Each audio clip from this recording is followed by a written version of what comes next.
Nyan Blocks BD 01628777245.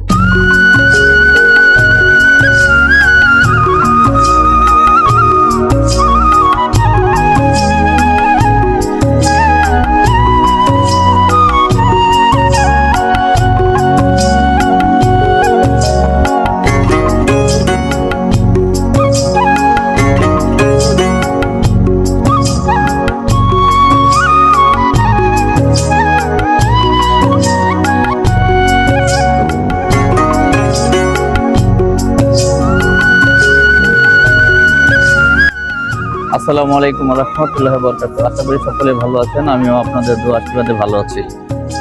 আজকে আমি চলে আসছি আবার নতুন একটা এপিসোড নিয়ে, সেই সিলেট শহরে, যেখানে 360 আউলিয়ার নিয়ে এই সিলেট শহরে এসেছিলেন হযরত শাহজালাল রহমতুল্লাহি আলাইহি আল্লাহ এবং শাহপরাণ, তার সাথে 360 আউলিয়ার সফর সঙ্গী এই সিলেটে এসেছিলেন প্রথম। তো আমি আজকে তার মাজারে আসছি, যে আপনাদের দেখানোর চেষ্টা করতেছি সিলেট শাহজালাল রহমতুল্লাহ মাজারের দৃশ্য। তো এখানে কি আছে না আছে সবকিছু আপনাদের দেখানোর চেষ্টা করব, এবং এই মাজারের কিছু ইনফরমেশন দেওয়ার চেষ্টা করব, এবং গাইডলাইন দেওয়ার চেষ্টা করব আপনারা কিভাবে আসবেন এবং কীরকম খরচ হবে সবকিছু আপনাদের দেখানোর চেষ্টা করব।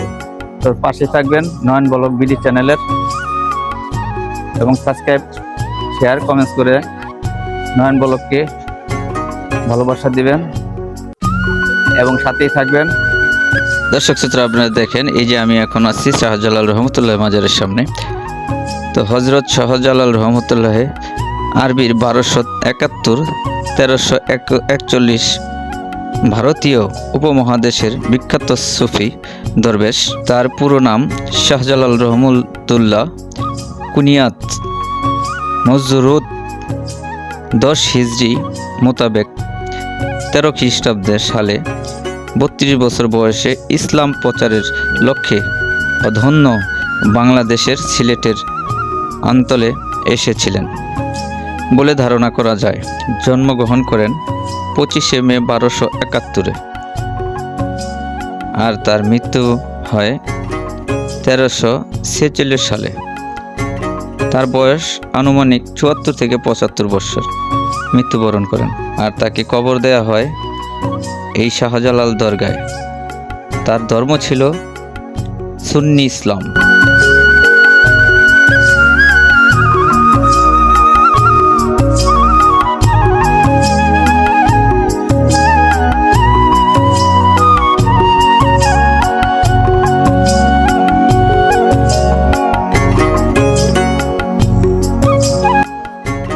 এই যে আমার পিছনে যে দেখতে পাচ্ছেন, এটা হলো শাহজালাল রহমতুল্লাহের মাজারের মসজিদ। বিশাল বড় একটি মসজিদ, এখানে শীতাতপ নিয়ন্ত্রিত এই মসজিদটি।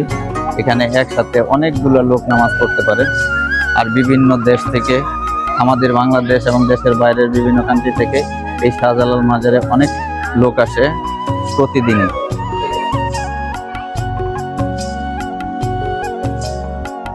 এই দেখেন সেই জালালি কবুতর, যেই জালালি কবুতর মানুষ খায় না। এই যে ধান দিচ্ছে, জালালি কবুতরকে ধান দিচ্ছে মানুষ নিয়ত করে, জালালি কবুতর ধানগুলো খাচ্ছে, কারো কোনো ক্ষয়ক্ষতি করে না।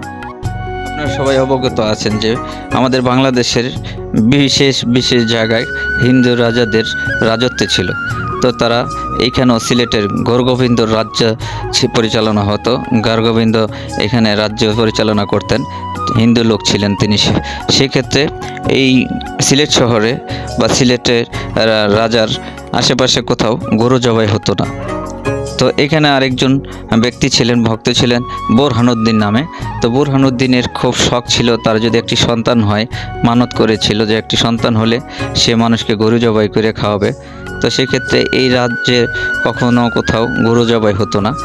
তো বোরহানুদ্দিন নিজের আনন্দের সহিত একটি গরু জবাই করে তার আত্মীয় স্বজন এবং গরিব দুঃখী মানুষকে খাওয়ানোর জন্য একটি গরু জবাই করেন, এবং সবাইকে দাওয়াত করে খাওয়ান চুপে চাপে, তো গোপনীয়তা রক্ষা করে। কিন্তু সেক্ষেত্রেও একটি হাড় কোনো কাক বা চিলে রাজার বাড়ির আশেপাশে নিয়ে সেই হাড়টি ফেলে। তো সেই ক্ষেত্রে কেউ তার এই হাড়টি পেয়ে যায়, এই হাড়টি নিয়ে রাজবাড়িতে জমা দেয় এবং দেখায়। তো রাজা দেখে রাগ হয়ে বলে যে আমার রাজ্যে তো কখনো গরু জবাই হয় না, তো সেই ক্ষেত্রে আমার এইখানে হাড় আসলো কোত্থেকে? তোমরা খবর নাও, এই গরু কোথায় জবাই হয়েছিল আমাকে জানাও। তো খবর নিতে নিতে সেই বুরহানুদ্দিনের সংবাদ পায় এবং বুরহানুদ্দিনের কে খবর দিয়ে রাজবাড়িতে নিয়ে আসে এবং সেই ছেলেটিকে সাথে করে নিয়ে আসে এবং সেই ছেলেটিকে মারার জন্যই বুরহানুদ্দিন আল্লাহর কাছে ফরিয়াদ করেন যে আমার এই সন্তানকে বাঁচানোর মতো কি কেউ নাই। তারপরে আল্লাহর সেই কুদরতি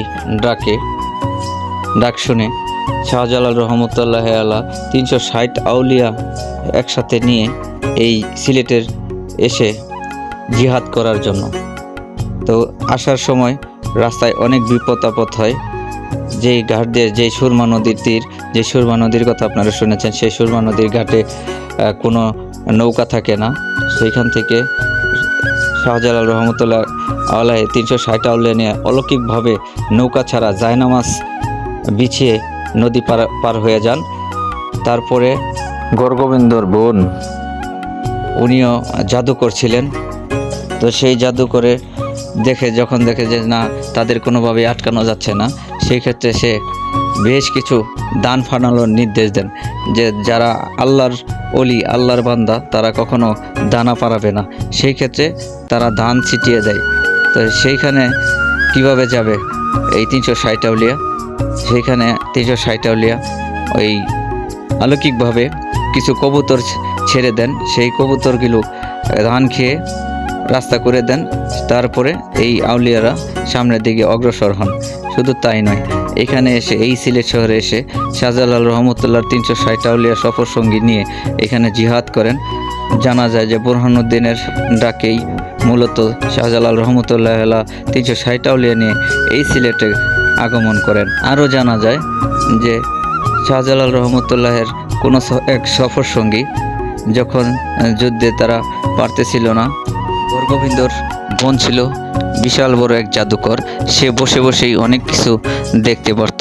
যখন দেখতেছিল যে শাহজালাল শাহপুর মোহাম্মতুল্লাহ সবাইকে নিয়ে জিহাদ শুরু করেছে এবং তাদের সাথে পেরে উঠতেছিল না, তখন তারা বিভিন্ন প্রকারের যুদ্ধ সামগ্রী পাঠিয়ে তাদেরকে বাধা দেওয়ার জন্য চেষ্টা করেছিল। শাহজালাল রহমতুল্লাহ নির্দেশ দিয়েছিল কাউকে আজান দেওয়ার জন্য। সেই আজান যখন শুনে, আজানের ধ্বনি শুনে গৌরগোবিন্দর 7তলা দালান মাটিতে ডেবে যায় আজানের ধ্বনিতে। এরকম অনেক কিছু শোনা যায়। হয়তো আরও অনেক কিছু তাদের জীবনের কাহিনী, সব কিছু হয়তো আপনাদের বলতে পারলাম না বলে আমি আন্তরিকভাবে দুঃখিত। তো আশা করি আপনারা যারা শাহজালাল রহমতুল্লাহের মাজার এবং শাহপরানে সিলেটে আসবেন, অবশ্যই এসে ঘুরে দেখে যাবেন। এবং দেশের বিদেশের যারা পর্যটক আছে তারাও এখানে আসেন। দেশ বিদেশ থেকে অনেক লোকের সমারোহ হয় এই শাহজালাল রহমতুল্লাহ এবং শাহপরান মাজারে। এখানে আরও বেশ কিছু মাজার আছে। তো সিলেটের ভূমি, তো সিলেটে যারা আসবেন অবশ্যই আপনারা জানেন যে এখানে বেশ কিছু কবুতর আছে। দেখেন এই যে কবুতরগুলো খাচ্ছে হাতের কাছে, তারপরও কেউ তাদের ধরতেছে না, খাবার দিচ্ছে যার যার যেই নিয়ত করে।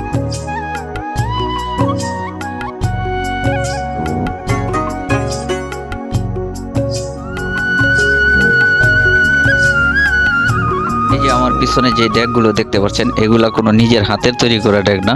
এই ডেকগুলো হলো গাইবি ডেক।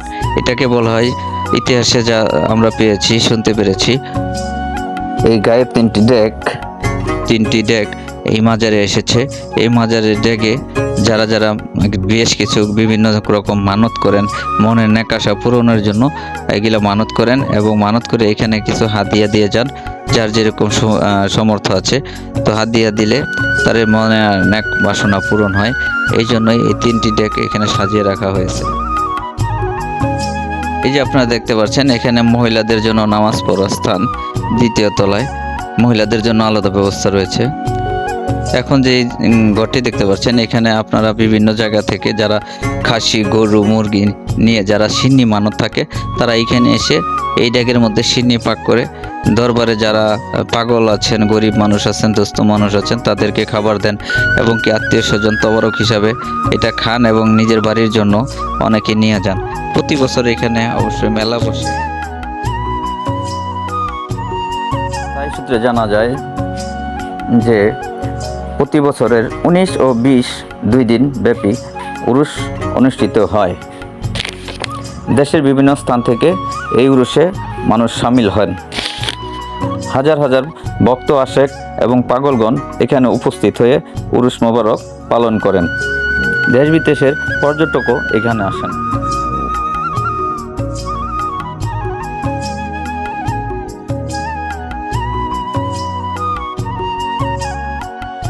এই যে আপনারা দেখতে পাচ্ছেন একটি পাহাড় দেখা যায় বা টিলা দেখা যায়। এই টিলার উপরেই হচ্ছে হযরতুল শাহজালাল রহমতুল্লাহের রজা শরীফ। তো এখানে তাকে মাটি দেওয়া হয়েছে। এখানে শুধু তার মাটি দেওয়া হয় নাই, এখানে আরও আমাদের বাংলাদেশের নাম করা একজন হিরো নায়ক সালমান শাহর কবরও এখানে পাশেই দেওয়া আছে। শুধু তাই নয়, এই অঞ্চলে বেশ কিছু নামি দামি লোকের কবরও এখানে আছে এবং গরিব মানুষের কবর আছে। এখানে অসংখ্য এই টিলার মধ্যে বেশ কিছু কবর দেওয়া হয়। এখানে বেশ অনেক বড় একটা কবরস্থান। তো সেই সাথে আমি আরেকটি জিনিস আপনাদের জানিয়ে রাখি যে এখানে কেউ মারা গেলে এখানে এনে কবর দেওয়া হয়। এই যে দেখেন, আপনাদের দেখানোর চেষ্টা করছি কত বড় বড় গজার মাছগুলা। এই গজার মাছগুলো একবার কেউ বা কারা বিষ দিয়ে এই গজার মাছগুলো মেরে ফেলেছিল। তারপরে অনেক দিন এখানে লোক যাতায়াতের নিষেধাজ্ঞা দিয়েছিল। তো আবার এই পুকুরেই আবার নতুন করে দেখেন কত কত কত শত গজার মাছ এখানে এই পুকুরে এখন আবার বসবাস করতেছে। এখানে আসলে বিভিন্ন লোকে মাছ কিনে কিনে এখান থেকে এই গজার মাছকে মানুষ খাওয়ায় মনের আশার নিয়ত করে। এখানে একটা কথা বলা হয়, এই যার ভাগ্য ভালো সে নাকি তার খাবার নাকি গজার মাছ খায়।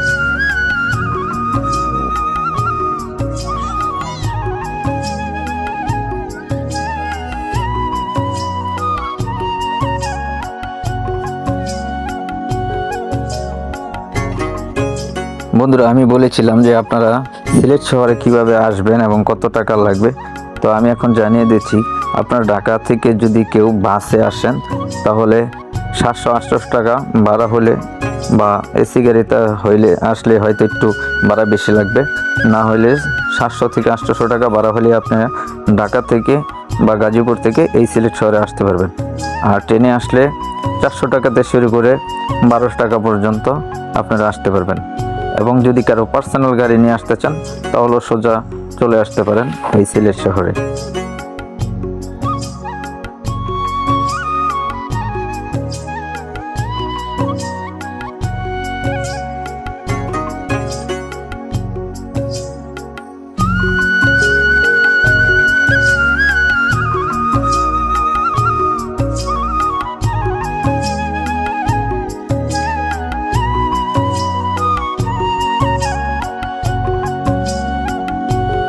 এই যে গেটটি দেখতে পাচ্ছেন, এখনো গেটটি খোলা হয়নি। এই গেটটির মধ্যে এটার ভিতরে নাকি সোনালী মাগুর কই মাছ আছে এখানে।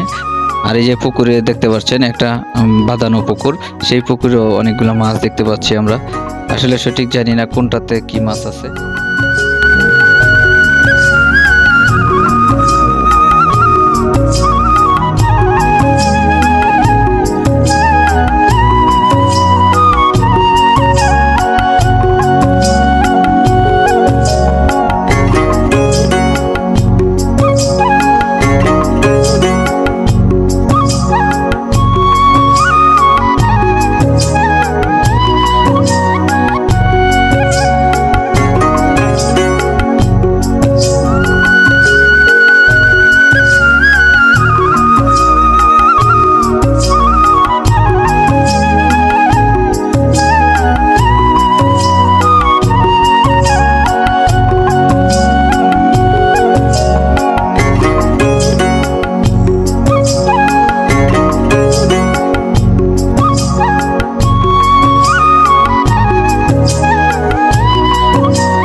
তো আপনাদের আজকে দেখানোর চেষ্টা করি সিলেট শহর এবং সিলেট মাজার, যাই হোক বলেন না কেন। আপনাদের ইনফরমেশন দিতে পেরেছি বলে আমি মনে করি। তো আপনারা যারা আসতে চান দেখে শুনে বুঝে শুনে আসবেন অবশ্যই, এবং আমার এই গাইডলাইন এবং আপনি ইনফরমেশন দেওয়া যদি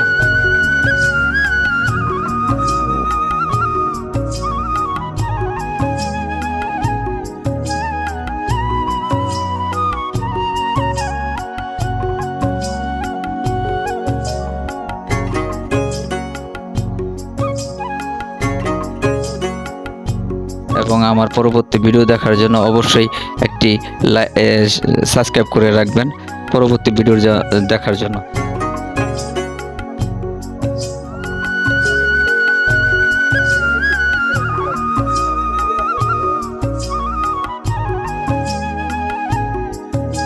তো আপনারা যারা সিলেট মাজারে আসবেন বা সিলেট শহরে আসবেন, সিলেট শাহজালাল মাজারের সামনে আপনারা যেখান থেকে আসেন এখানে বিভিন্ন রকম হোটেল পেয়ে যাবেন বিভিন্ন দামে। তো আপনারা এখানে দামাদামি করে অবশ্যই হোটেলগুলো বুক দিবেন, কারণ এখানে দামাদামি করার ব্যাপার আছে। তো এখানে আপনারা হুট করে কোথাও হোটেল নেবেন না। তো আশেপাশে থাকলে অবশ্যই এখানে দেখতে পাচ্ছেন এখানে বিভিন্ন তবারক এবং তসবি বিভিন্ন ইসলামিক অনেক কিছু এই সামনের দোকানগুলোতে পাবেন। শুধু তাই নয়, এখানে আপনারা আসলে যারা তবারক নিতে চান, জায়নামাজ নিতে চান, তো এখান থেকে নিয়ে যেতে পারবেন। এখানে বেশ কিছু দোকান আছে দুই পাশে রাস্তার। শুধু তাই নয়, এখানে আশেপাশে অনেক হোটেল আছে যেখানে আপনারা থাকতে পারবেন এবং খেতে পারবেন। তো সেক্ষেত্রে আপনাদের অনুযায়ী আপনারা যেভাবে ভালো মনে করেন সেভাবে আপনারা দেখে হোটেলগুলো নিয়ে নিতে পারেন।